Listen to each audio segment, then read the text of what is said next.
Hola, ¿qué tal amigos? ¿Cómo están? Bienvenidos y bienvenidas una vez más aquí al canal. Hemos comenzado en este espacio a estudiar el libro de Hebreos. En el video anterior nosotros podíamos ver el debate que hay entre quienes dicen que el autor fue Pablo o que el autor pudo haber sido Bernabé, pudo haber sido Apolos, pudo haber sido Silas o el mismo Lucas. Y en ese debate la opinión generalizada dice que el apóstol Pablo fue el autor de la carta a los Hebreos. También veíamos que el libro o la carta a los Hebreos se escribió en un griego muy similar al clásico, es decir, esto era un griego muy pulido, lo que a nosotros nos da indicios de a quién posiblemente la carta pudo haber sido dirigida. Y es que saber la audiencia de la carta a los Hebreos nos ayuda a nosotros, los lectores contemporáneos, a entender un poco mejor el mensaje que tiene esta maravillosa epístola para nosotros. Es decir, cuando nosotros entendamos lo que dice la carta a los Hebreos, vamos a poder aplicar mucho mejor las lecciones a nosotros.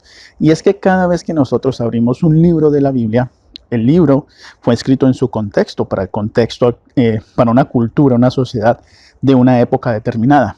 Sin embargo, hay lecciones que nosotros podemos extraer para nosotros. Y es allí donde entender a la comunidad a la cual iba dirigida la carta se hace de vital importancia, porque sin entenderlo, entonces nosotros no vamos a saber cuál es la aplicación para nosotros hoy en día.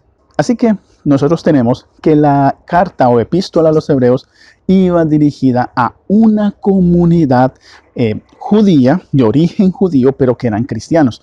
Es decir, esta epístola va a cristianos de origen judío, pero que estaban creciendo en un contexto helénico, en un contexto griego. Por ponerles un ejemplo, aquí en Estados Unidos, donde este servidor vive, muchos padres hispanos, latinos, tienen a sus hijos aquí en Estados Unidos y los hijos crecen siendo latinos, siendo hispanos, pero en un contexto anglosajón, y esto los lleva a encontrarse como con una dicotomía, sin saber si son hispanos, si son latinos o si son anglosajones, si son estadounidenses o como dicen, si son americanos.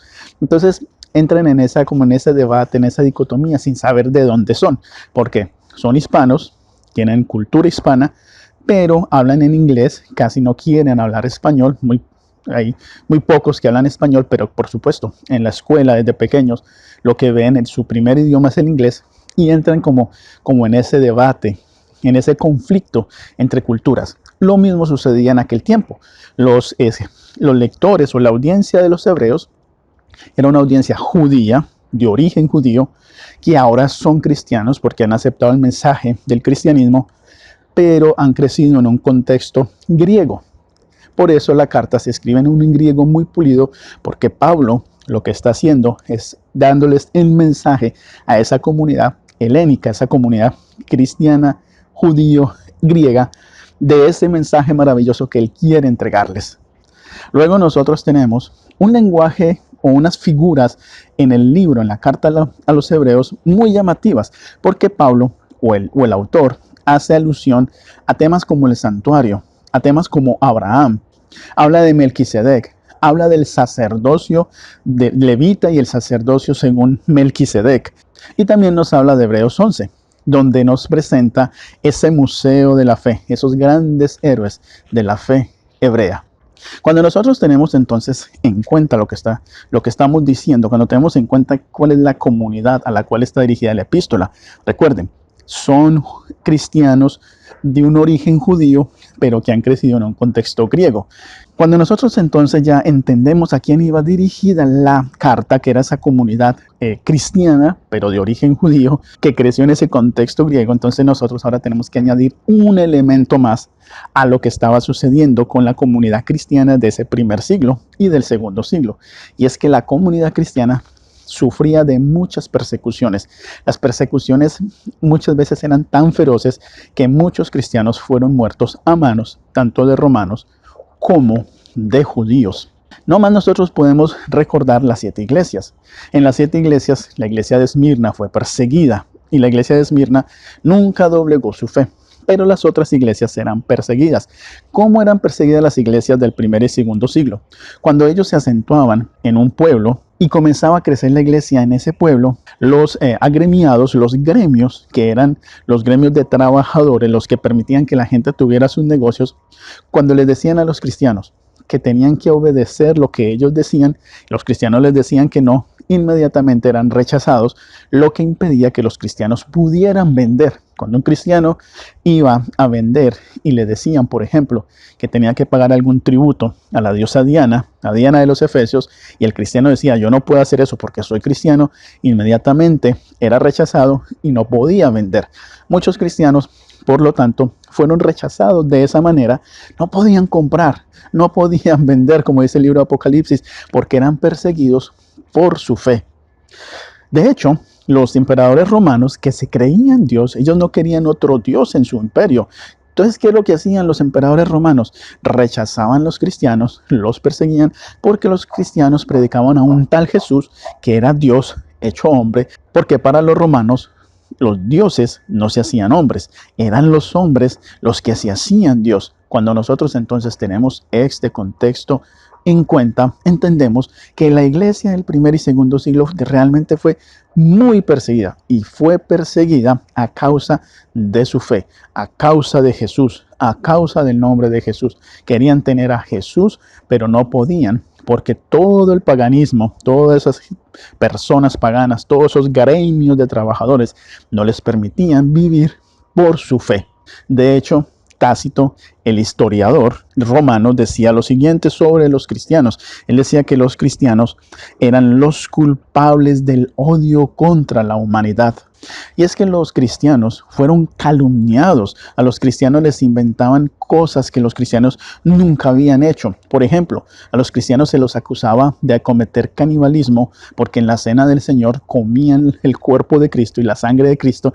Entonces los acusaban de canibalismo. También a los cristianos los acusaban de ser ateos porque rechazaban a los dioses romanos, a los dioses griegos. También los acusaban de incesto porque, como se llamaban entre ellos hermanos y hermanas, ante los romanos pues estaban cometiendo incesto y los perseguían debido a todas esas cosas. Buscaban cualquier cosa insignificante para perseguir a los cristianos.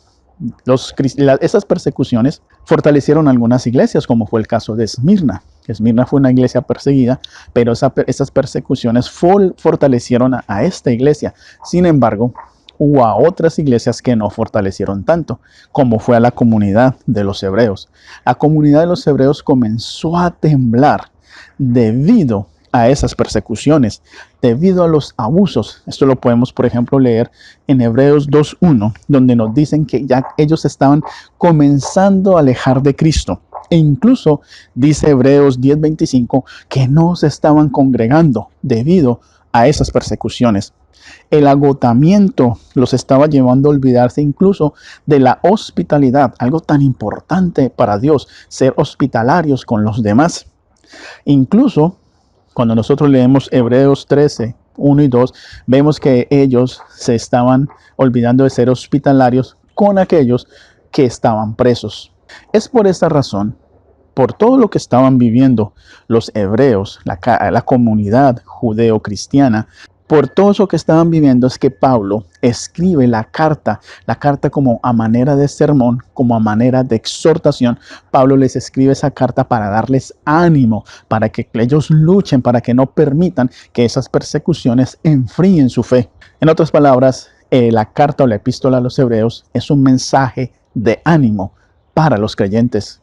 Así que cuando el lector de Hebreos, cuando les llegó la carta, la epístola a los hebreos se encontraron con dos elementos llamativos, dos elementos que destacan en la epístola a los hebreos, dos tipos de materiales que a nosotros también nos llaman la atención hoy en día. Por un lado estaba el material teológico, los elementos teológicos, por otro lado estaban los elementos de ánimo, el material de exhortación.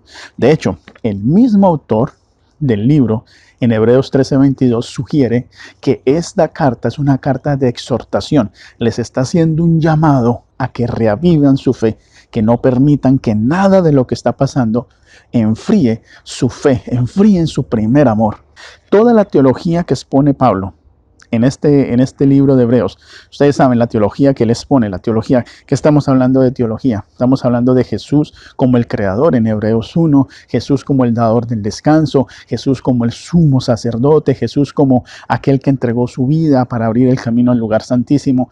Ese Jesús es todos esos temas teológicos, el nuevo pacto, tenían como único objetivo darle ánimo al que escuchaba o al que leía la carta a los hebreos. De acuerdo al autor de la lección, el llamado de exhortación se resume 2 veces en la carta. El autor de la lección, el doctor Félix Cortés, dice que esa exhortación se divide entre los capítulos 4, versículos 14 al 16, y el capítulo 10, versículos 19 al 25. ¿Por qué? Porque en el capítulo 4, versículos 14 al 16, vemos la intercesión de Jesús como rey sacerdote.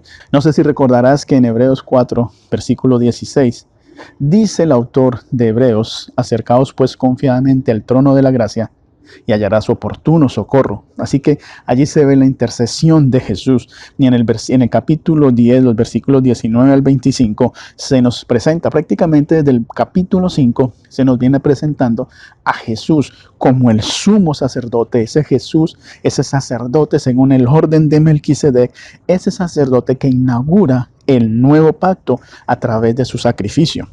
Y luego la última parte, que serían los capítulos 11 al 13, son el llamado a la fe, a la perseverancia en esa fe y al amor fraternal. Por lo tanto, los lectores o los oyentes del libro o la epístola a los hebreos, al saber que Jesús estaba intercediendo como sumo sacerdote celestial, ahora confiadamente podían acercarse al trono de la gracia, confiando en las promesas del Salvador. Ahora su fe podía estar depositada en el autor y consumador del nuevo pacto.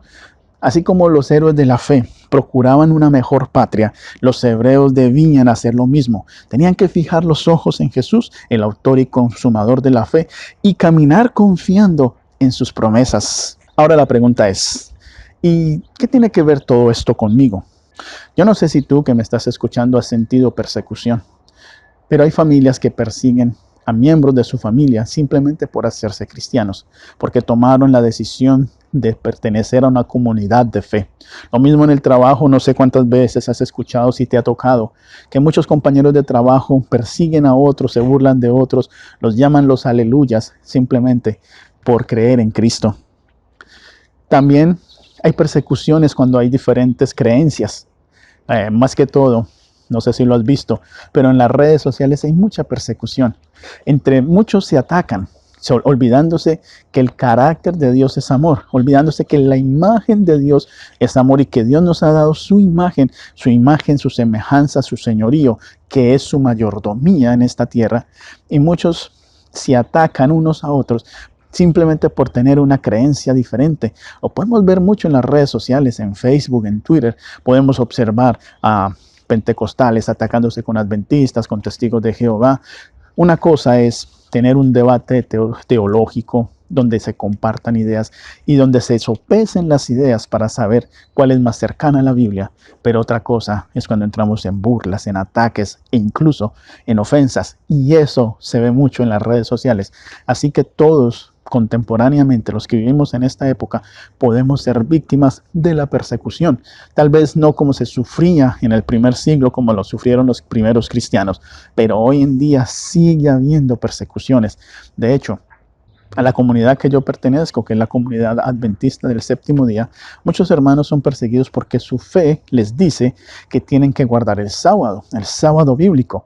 Y hay muchos que se burlan porque se guarda el sábado. Hay muchos cristianos adventistas que se les llama sabatistas, simplemente por guardar un sábado. Hay otros que no se les otorga el sábado para poder adorar a Dios en ese día. Muchos cristianos sufren persecución, no importa la denominación, muchos están sufriendo, ya sea en diferentes ámbitos de la vida, pero todos de alguna manera sufren persecuciones. Ahora ni hablar de los países islámicos, en donde se persigue a los cristianos, donde también los países donde hay budismo, de ese budismo radical, también se persigue a los cristianos. Así que Los cristianos han sufrido persecución siempre y hoy en día siguen sufriendo persecución. Para el cristiano perseguido, el libro de Hebreos es un mensaje de ánimo, es un mensaje de exhortación. Ese libro es para nosotros también. Y esto nos recuerda la historia de Elías. ¿Cómo no recordar la historia de este profeta de Dios? Elías conocía a Dios. Dios hablaba con él cara a cara. Elías tuvo la oportunidad de ir al monte Carmelo y ver el poder de Dios descender en fuego del cielo para consumir aquel holocausto y a la misma vez consumir a más de 400 profetas de Baal y demostrarle a todo el pueblo el poder que él tenía. Sin embargo, ese Elías fue débil ante la persecución de Jezabel. Huyó hacia una cueva, huyó lejos de la presencia de Jezabel, huyó del miedo que le tenía a esa mujer. Ahora, muchos cristianos pueden pensar que Elías fue débil ante Dios, pero ese pensamiento no debería de ir con nosotros por una razón. A veces cuando la mente está débil, no significa que nos hayamos alejado de Dios. Simplemente la mente a veces nos traiciona, como fue en el caso de Elías. Elías, su mente lo traicionó, esa debilidad lo traicionó. Y Elías sí se alejó de Dios. Sin embargo, Dios nunca se alejó de Elías. Y ese es el mensaje más importante de nosotros los cristianos. Nos podemos alejar de Dios por una debilidad. Pero en el momento que nos alejamos de Dios por esa debilidad, tenemos que tener la plena confianza que Dios no se aleja de nosotros. Y allí en Primera de Reyes, capítulo 19, los versículos 5 al 18, podemos ver cómo Elías llegó a tener incluso depresión ante tal persecución. Esa depresión, que cualquiera puede ser víctima hoy en día de esa depresión, lo llevó a alejarse de Dios. Pero repito, Dios nunca lo abandonó. Dios nunca nos abandona y ese es el mensaje principal de Hebreos. El mensaje de Hebreos es muy simple. Dios nos ha dado un sumo sacerdote que está ministrando por nosotros en el santuario celestial y que en algún momento terminará su ministración para venir a este mundo como Rey de Reyes. Sin embargo, mientras Jesús se alista para venir a este mundo, está ministrando. Y en esa administración, el mensaje que nos da el libro de Hebreos es que no estamos solos, que Jesús está con nosotros. Es por eso que dice el libro de Hebreos en el capítulo 12, que tenemos que poner nuestros ojos en el autor y consumador de la fe. ¿Por qué? Porque no estamos solos. Cuando leemos, por ejemplo, el capítulo 11 de Hebreos, vemos que todos los héroes de la fe tenían puesta su mirada en Jesús. Tenían puesta su mirada en su galardón, un galardón que va más allá de lo terrenal. Tenían su mirada puesta en el único autor y consumador de la fe, en Jesús. Por eso Abel tuvo testimonio de haber agradado a Dios. Enoc tuvo testimonio de haber agradado y caminado con Dios. Noé tuvo testimonio de ser fiel a Dios. Y podemos seguir. Moisés.